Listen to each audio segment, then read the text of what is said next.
Well, Spurs fans, good evening, or is it a good evening after that debacle in the second half? I'm not sure why we had no music on the intro. I just played what caller had uploaded. There's obviously some reason that it didn't work. We'll find out. Anyway, almost as bad as Tottenham in the second half. Oh, Gibbo, how is the household feeling? Yeah, this household was a little bit sort of like on edge a few minutes ago. We've had a lot of shouting, a lot of soul searching. My laptop went tits up. So obviously, do you know what I mean? Got a bit tense around here. So I'm on my phone. So glad to be back on the show talking to you guys. As we'll get into, mate, pretty much more of the same, innit? Nothing's changed. HG, how are you? Haven't spoken to you for a long time. And you, No, fresh shave as well. I know. I mean, if it's not going to fall out, I'll make sure it goes anyway. Yeah, Spurs. I mean, Gibbo was right. Not much has changed, frankly.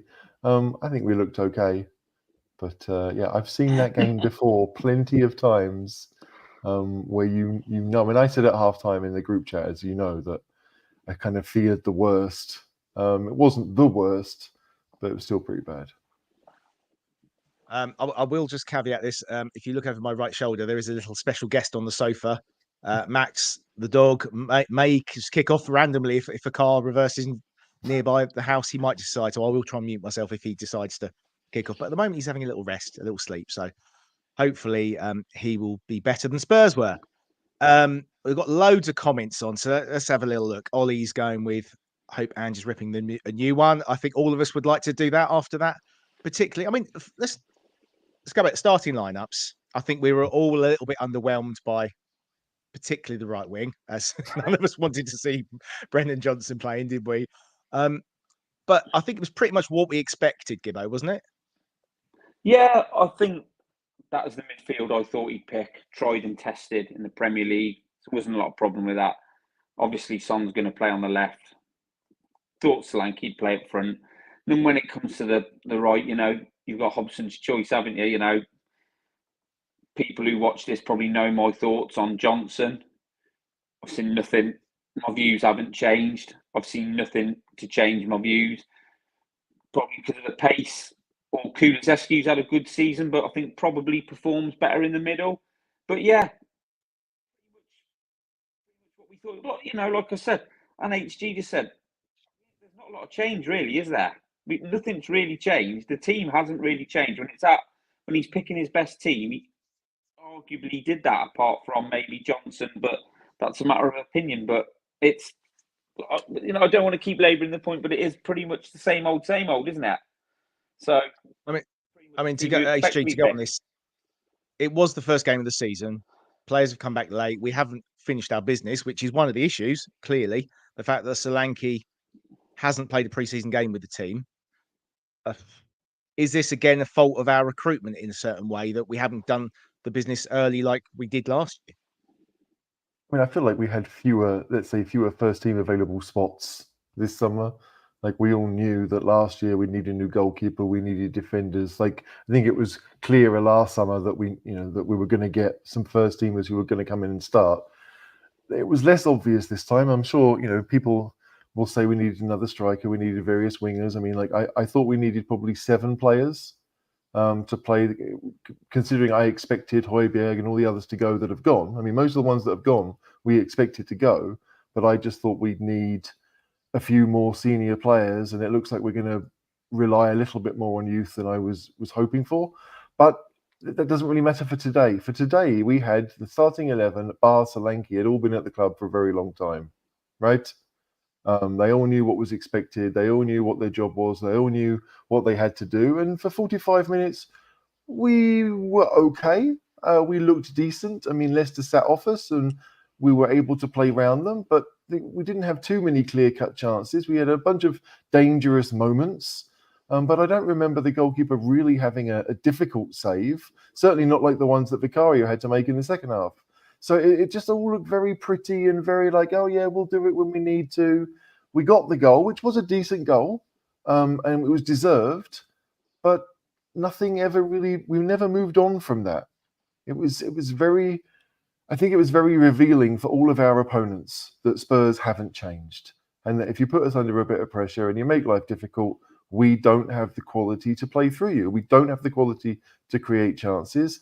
And look, a 1-1 is not a defeat, but it feels like it because this is Leicester, and we know that they came up as champions and then sold their players.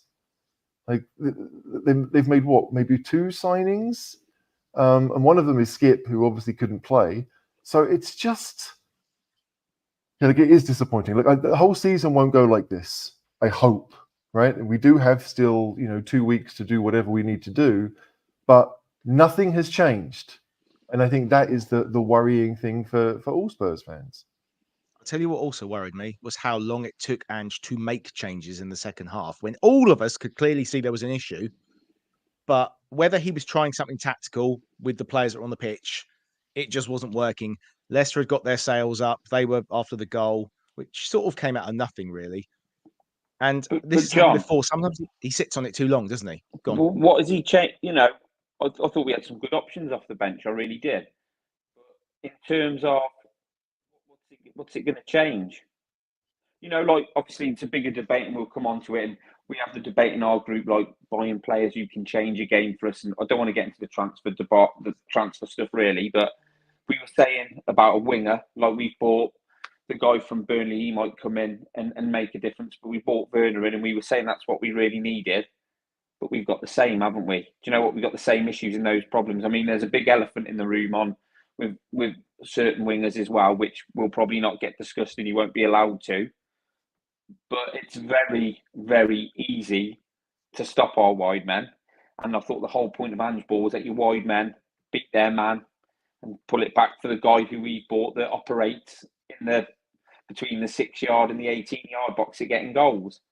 But I mean, you're right, Gibbo. You are right. I'm not going to deny that, that you're right here. But that first half, we got into those positions.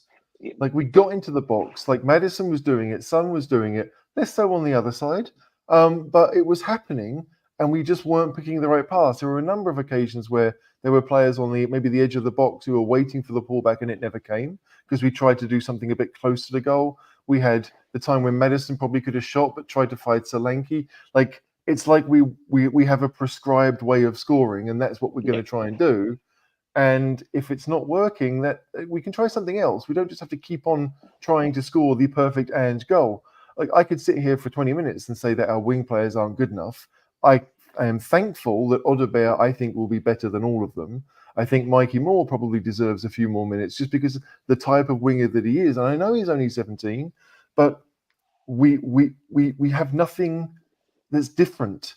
It's very much the same. We've got a bit of pace. We can get to the byline, but if you're not picking the right players out when you get there, it doesn't really matter where you are. The defenders know where the ball is going, and it's frustrating to watch because, like, I feel like, I guess in a nutshell, that was a pretty good first half. We weren't terrible. We had the lead. We looked like we were dominant.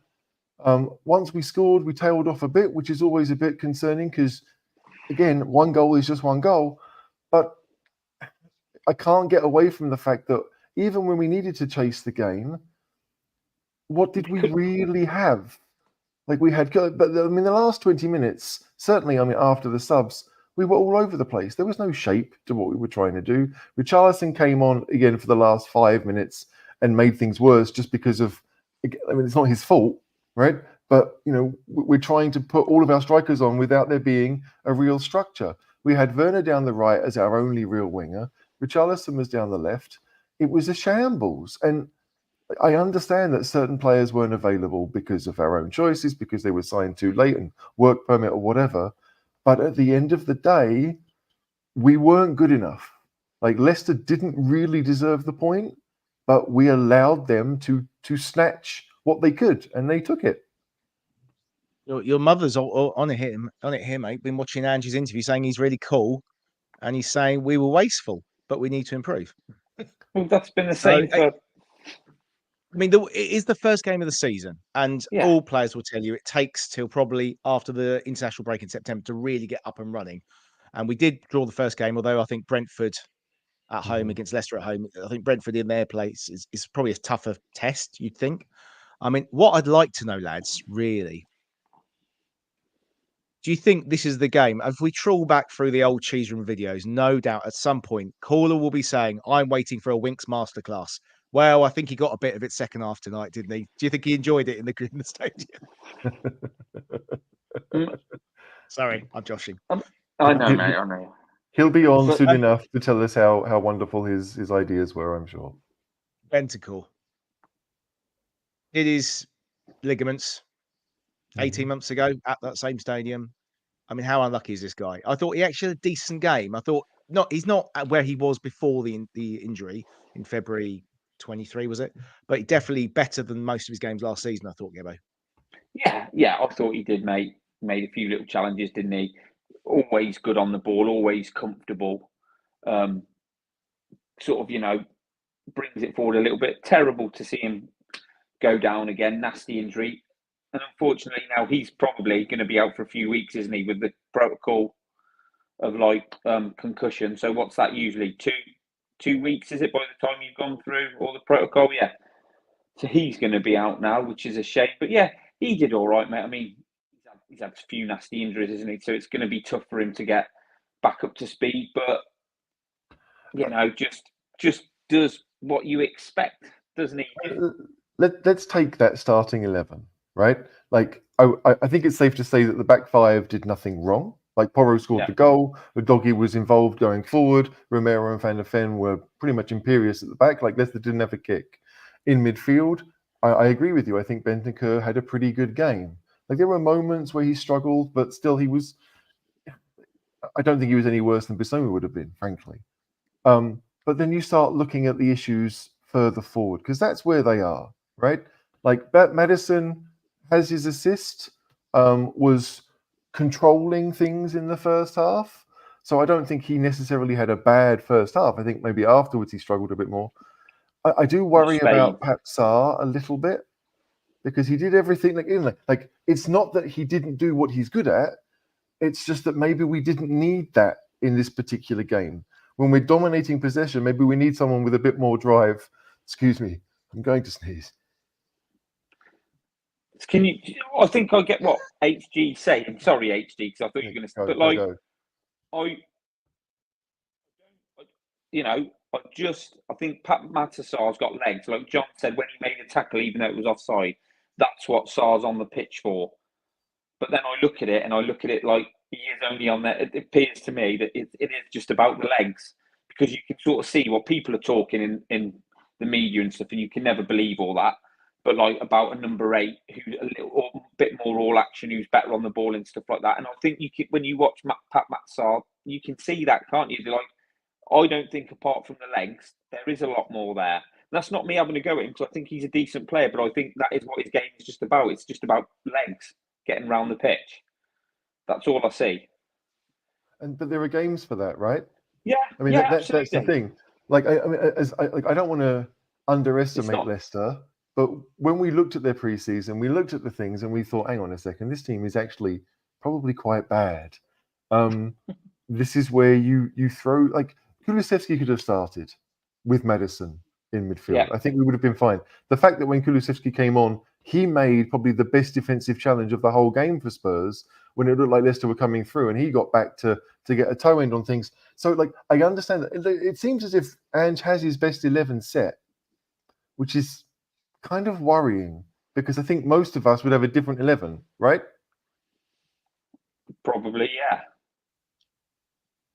Yeah, no, definitely. I think all of us, I mean, I'd have preferred, I know Kulusevski wants to play in the middle and does go inside too much, but I'd have preferred him on the right, because for me, Johnson did absolutely nothing. First half, at one point, the one thing he did was a couple of good challenges. He made a really good challenge, won the ball, had acres of space in front of him, and he just sort of went, what do I do now? And tried to cut back and got tackled. And does he not know he's super fast? About challenges. Yeah. I don't think every player's got a challenge, Gibbo. Every player has to do that. Part of the deal. But his job is to get the ball forward, cross it, or to be on the end of a cross. And he did nothing tonight. He should have been nowhere near. He's done nothing in pre-season since the Cambridge and QPR games. I don't understand why Ange is sticking with him. Because he bought him. It was him who wanted him, mate. At some point, he's got to open his eyes and go, this isn't working. I think he knows. I mean, that's the crazy thing. I do think he knows that there's a weakness there. The signing of Odebear will hopefully give us an indication that he knows he needs something different or something better, because I do think Odebear is better than Johnson. I don't want to say any more about Johnson. We know what he can do. We know that when he does it, we're all very happy. Just doesn't do it very often, and it needs everyone else to kind of help him. We need something more. We need players that scare defenses. He doesn't, right? He scares the people watching in the stand more than he does his opponents. So, like, I don't want to harp on about the same stuff. Like, it's 1-1. It's not a defeat. It could have been worse. It should have been better, right? Like, I'm not going to sit here and say it's the most amazing evening that I've ever had. However, you just hope that we improve, because we need to improve. But we needed to improve last season. Tonight is an extension of last season. It shows us again what we should have done in the summer and what we hopefully have done a little bit more of, but how we need to change things up. Oh, wrong one. But Sorry, hey, that G, one.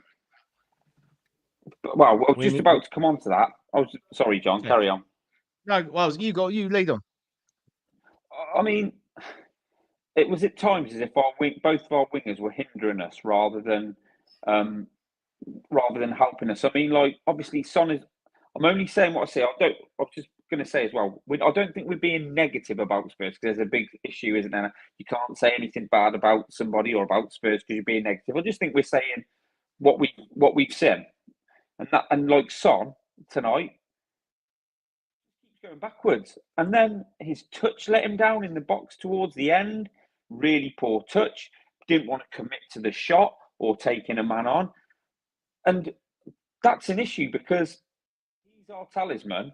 I don't think he was great last season, and we're going to need him in the way we play to be performing. And I know it's only one game in, but I think I've been saying for a while, we need to start looking past on, not drop him now, but I think tonight proved that we've got to start looking for that player to replace Son, because I thought he was really poor, and I've seen that game too often from him in the last year or so. I think the good thing, your earbuds, your mic drops, just occasionally dropping out. It's sort of, you'll be fine, and then it drops out and then comes back again. Yeah. I think that last season we had various options down the left, right? We saw Perisic come on and provide assists just by being a decent crosser. I don't think we need anything substantially new or a big new shiny toy. We just need someone that can provide quality in those positions. And we just haven't done it, right? I mean, that's the thing. We know that right now, Lo Celso's still in the squad, Reguilon's still in the squad, Solomon's still in the squad. Like, there is a few players here that probably don't have a future at Spurs that need to be shifted, that will be shifted. We saw Skip leave today. So there are spaces in our 25-man squad to bring people in. And I don't care if they're loans, right? I really don't. I just care that they're quality. If Werner was better, I'd love the fact that he's on loan. It's the fact that he's not good enough that concerns me, not the fact that we didn't sign him permanently or anything like that.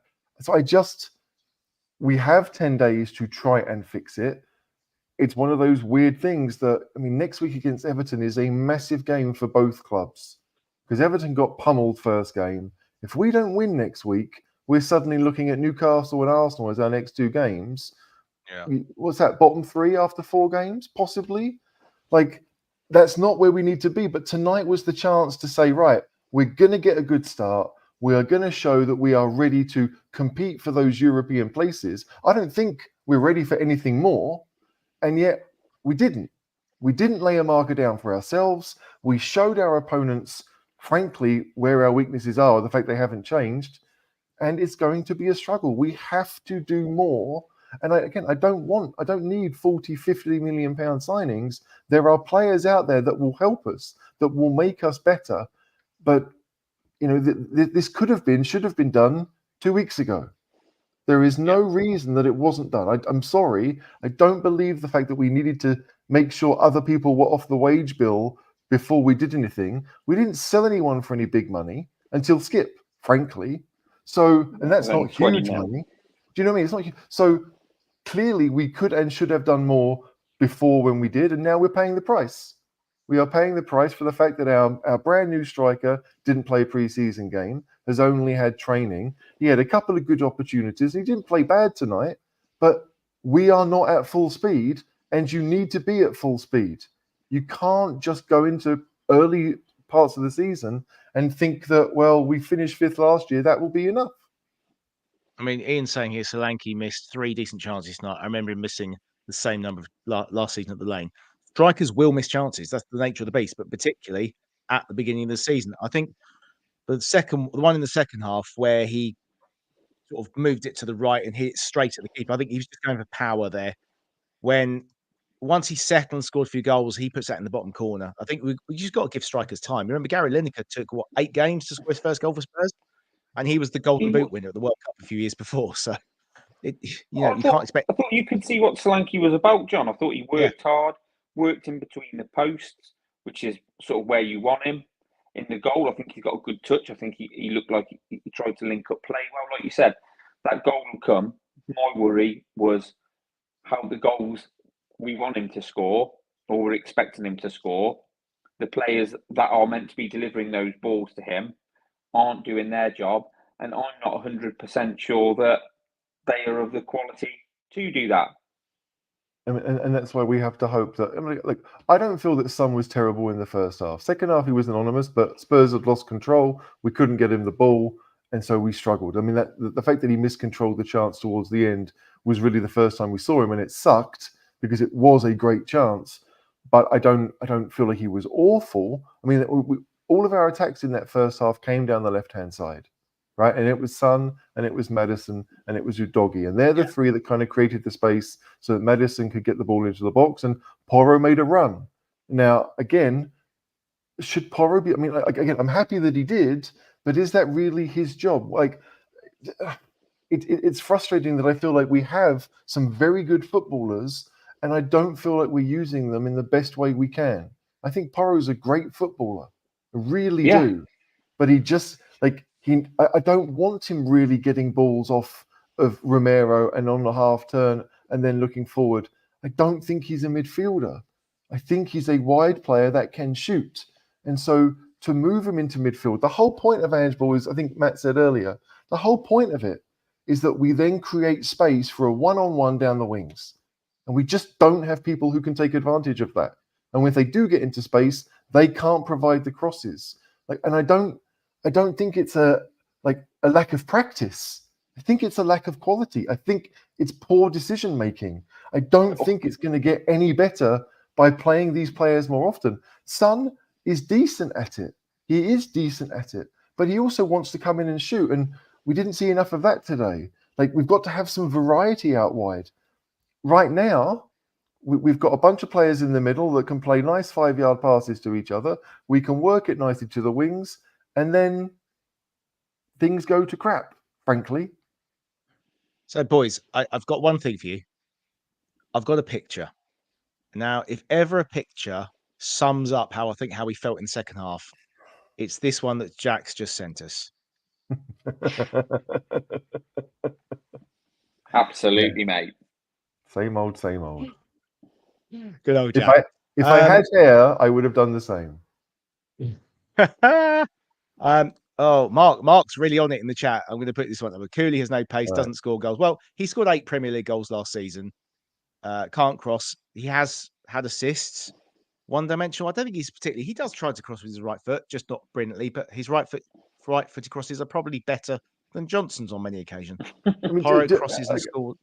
How do we think Kulusevski did after he came on? Because he played centrally for a little bit, and then obviously he had the run down the right where he was hacked twice and wanted to keep going. It's a pity he wasn't allowed to keep going, because he did ride that challenge and the next challenge, and he was in the box. Having said that, I'm not convinced he would have found one of our players, because it was the way we were going all night. Was every time we pulled it back, it got cleared, because Leicester kept their back four very tight and defended the box. I think the difference between Maddison and Kulusevski is that Kulusevski wants to be close to the striker. And Maddison doesn't really want to. He wants to be deep. He wants to have a bit of time. He wants to orchestrate, which seems a bit like hero ball to me. I understand that's part of the game, but when you have the talent that he does and the quick feet that he does, he needs to be winning free kicks 30 yards, 25 yards from goal, not 35 yards from goal, right? And he almost obviously wasn't on it today, certainly not for all of the game. So I do think that Kulusevski offers something different, if only for the fact that, when you're playing against the low block, a lucky break might be enough, right? The ball spins off a defender's heel and suddenly you're in. Kulusevski, to me, is more likely to provide that than Maddison. And so I think Kulusevski tonight did okay. He didn't get as long as I wanted him to have, and he probably should have come on for Johnson and played down the right. But we put Werner there, who's, I don't think I've ever seen him play right wing. Again, this is like my fear for this season. I know I'm ranting now. My fear for this season was that Timo Werner was going to take minutes away from Mikey Moore. That was before we signed Odegaard, right? But that was my fear. Now, Mikey Moore is only 17, but he's clearly got something different to most of our other wingers. Odegaard seems to have the ability to get past people, so I'm less upset if it's Odegaard taking minutes away from Moore. But then I would be annoyed that Johnson is taking minutes away from Moore. Like, we need wingers that can beat their man, and we don't have them. And for most of tonight, we didn't have them. And it's a massive problem because then we're expecting the ball to do all the work, and our passing isn't that good. It's not good enough to make sure that happens. And the speedsters that we have aren't making the runs behind the back anyway. So it's a case of these are the characteristics our players have got, and they don't suit the game or the situation that we're facing. Exactly the same as last year, HG. Correct? Sorry? Yeah. Sorry? Exactly the same as last year. Yeah. Oh, yeah. No, Miller, you and I, I'm sure when Johnson signed, you and I both went, I'd rather have Gibbs White. And I think we probably 100%. still feel the same way. Johnson's characteristics is set up for a counter-attacking team, which is what Steve Cooper did at Forest. It's what he did at Leicester tonight.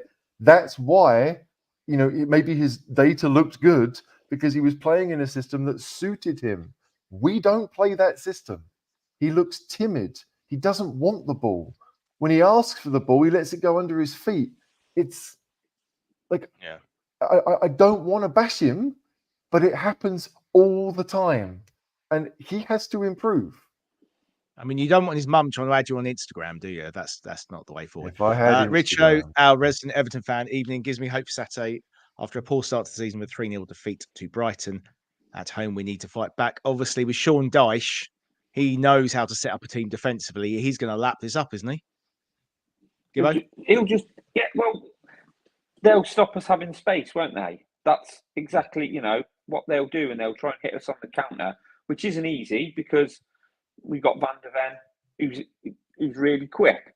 So it'll just be a bit, they'll stink us out. That's what they'll try and do. We need to be a bit more forceful. I agree with HG. I think at least when Kulusevski's in that middle, he sort of drives forward and he'll beat a man. He's more likely to beat a man. I know he's not got great pace and drive forward a bit more than Maddison seems to do, which hopefully will create space for other people. But I think we'll go into the Everton game. Who's going to come into that? Do you think Basuma will be back? Do you think Basuma will be allowed back, or do you think that's his? I don't know. It really depends. I mean, he might even put Gray in there. Depends really how Ange feels about Basuma. I thought Bergvall, when he came on, at least showed lots of endeavour, didn't he? Got on the ball, showed some nice touches. Completely out of order. I think Vicario really balling him out. I think he was given a terrible pass by Romero in an area where I don't know what he was meant to do with it. Maybe try and get the ball back to Vicario so he could do something. But I thought he looked good when he come on. So would you play him over Sarr against Everton? We should have more of the ball, shouldn't we? At the risk of starting a conversation that I know will go nowhere, I think we are better suited to 3-5-2 than anything else. Right now, that means that all of our centre-backs get to play, but Udogie is a wing-back, Porro is a wing-back, and it gets rid of the fact that we don't have wingers that can beat someone. So if it's Solanke and Son up front, or if it's Solanke and Kulusevski up front, or Richarlison and Son, do you know what I mean? Like those might work. We've got a whole bunch of midfielders that probably would work better in a 3, and you can pick them based on the opposition. If you think that you are going to struggle and you need runners, then Sarr is going to play. If you think you need a bit more creativity, then Madison and Kulusevski can be there. Bergvall can be there. Gray can be there as part of a group. I don't think we have any player right now who is capable of holding our midfield. No. Bissouma needs a couple of players around him. Bentancur, again, was always better with Højbjerg next to him. Højbjerg's not a DM, but the two of them dovetailed really well. I know that we are not going to see that formation. Yeah. I know that, right? But we could have 11 players. It sounds crazy. If you put Porro at right wing, in this 4-3-3, right? You move Porro forward, you move Romero to the side, and he's a bit more in midfield where we know he's got the mobility. We know he has played in midfield before because he did it when he was part of a three-man defense at Atalanta. And then Dragusin comes into the middle. That, to me, would be a better usage of the players that we have. I know that Ange Ball is all wing play, but we don't have them. We do not have wingers that scare defensive. Odegaard might well come in and do that, but again, that's just one player. So it would be easy for opponents to double team him if they had to. It's frustrating, but it does still feel, as much as the squad is changing, and as much as I'm happy with most of the signings that we've made since Ange came in, they don't really come in and do what Ange wants us to do. I don't look at Archie Gray and think that's an 8 or that's a 6 or that's a right back. No one really knows what Archie Gray is. Doesn't mean he's a bad player, but we don't really know what we've got. And we need to figure out that sharpish.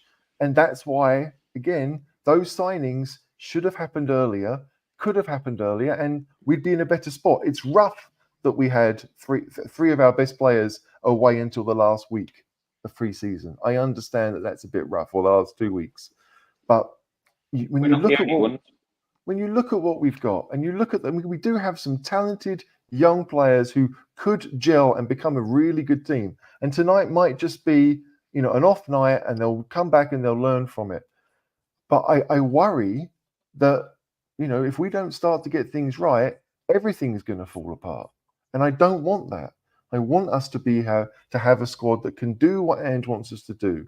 But results obviously matter. They really do.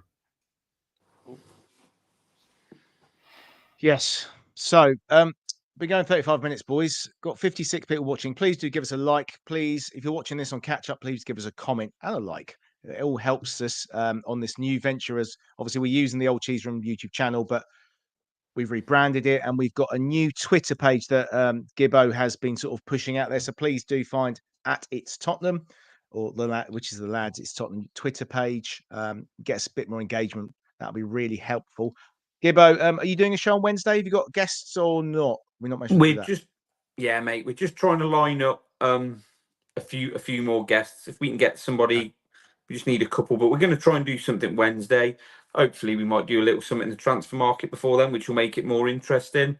We should be going out again Friday. We've definitely got a show Friday. Caller Jack. Yeah. I think Harry Scarf's on. So yeah, we're looking at getting back out there 2 or 3 shows a week. And obviously, by the looks of it, mate, we're going to have plenty to talk about. Absolutely. Reminds me of Conte's days, doesn't it, in some ways? Yeah, so I think that's it. So thanks for joining us, guys. I think we all need probably a stiff drink and go to bed. Can we just say, though, John? I'll say happy birthday, HG. Happy birthday, HG. Spurs ruined it for you. Well, they didn't ruin it. Thankfully, my birthday was yesterday rather than today. But yeah, it's... I'm glad we didn't lose. I mean, this is it. That's always the thing. When it's your birthday game, you don't want to lose. But Leicester away. I mean, even Caller couldn't ruin it, and yet he somehow managed to by being there. Yeah, maybe I'll just decide that the next time we win, that will be my birthday, and we'll go from there. Sorry, it's not all doom and gloom, is it? We're just talking about what we see. There's plenty. I think we'll be pretty. I know I said more of the same, and I think that is what we'll have this season. That's what I think we are. More of the same, and it's not, we're discussing points, but we're not really negative. It's just we're just saying what we see, and I think we've been pretty fair tonight, and let's hope it can improve. Yeah. I mean, I think Leon made a good point in our chat that it's 1-1. Bentancur's got injured. Leicester have all the momentum, and we bring on, frankly, a central midfield of 18-year-olds. Yeah. So it could, they did well. They didn't shirk a challenge. They that was their probably their first. I mean, even for Archie Gray, I'm not sure he played that much for Leeds in the Premier League. Probably their first experience of Premier League football, and they felt as if they really, really belonged. It's just when the game's just finished and you've thrown away 2 points, and we have, right? You can't help but be disappointed. We can sit here and hope and pray that the future will be different, and I do want it to be different. I do think it will be different, but we need it. I can't get over the fact it was disappointing that we didn't win. Yeah. So there we go. On that happy note, We're back. Anyway, okay, boys, I'm going to really annoy you now. Where are we going to finish this season? What position? Go on, HG. I think I did this earlier on in a different group. I said 6th. I don't think we'll be better, sadly. I think the fact that other teams have maybe improved a bit, they don't have Europe, we do. It'll be a dogfight for 4th, because I think the top 3 will still be the top 3. But the dogfight for 4th, whether it's Man United or Newcastle or us, I don't know if Chelsea will be able to do what they did last year and get close again. But yeah, like it's all about Spurs. If we play the way we can, we've got the players to win games. I just don't know if that's going to happen. Sadly, I want to be more. I want to think better, but I think 6th would be a pretty good finish considering what the squad is right now. Yeah, Gibbo? Yeah, mate. I think we'll finish in the European places, whether it be Europa or Conference. But I think we're a Europa League team. Like I said, I think we have. Obviously, we brought Solanke in, but I don't think we've improved that much, and I think it will be pretty more of the same. So I'll probably agree with HG. I'm thinking 6. Oh, sorry, I'm going to go 5th. I think Newcastle will be the ones to watch because they haven't got European football this season, have they? Villa have got the Champions League, obviously, which will be a whole thing. We've got Thursday night football, but I think we're in a position where it'll be interesting to see how this new format works, that he will be able to make a number of changes. I think a squad depth is a little bit more now, even if we haven't really improved the first team at the moment. So I think hopefully the likes of Mikey Moore, hopefully will get some minutes in Europe. It was interesting he didn't make the bench tonight. I hope this isn't one of those, right, you signed a contract, right, we're dumping you back out of the squad. No, it was quite a strong bench relatively, but it was. But again, like Timo Werner's not a right winger, and that's where we brought him on to play.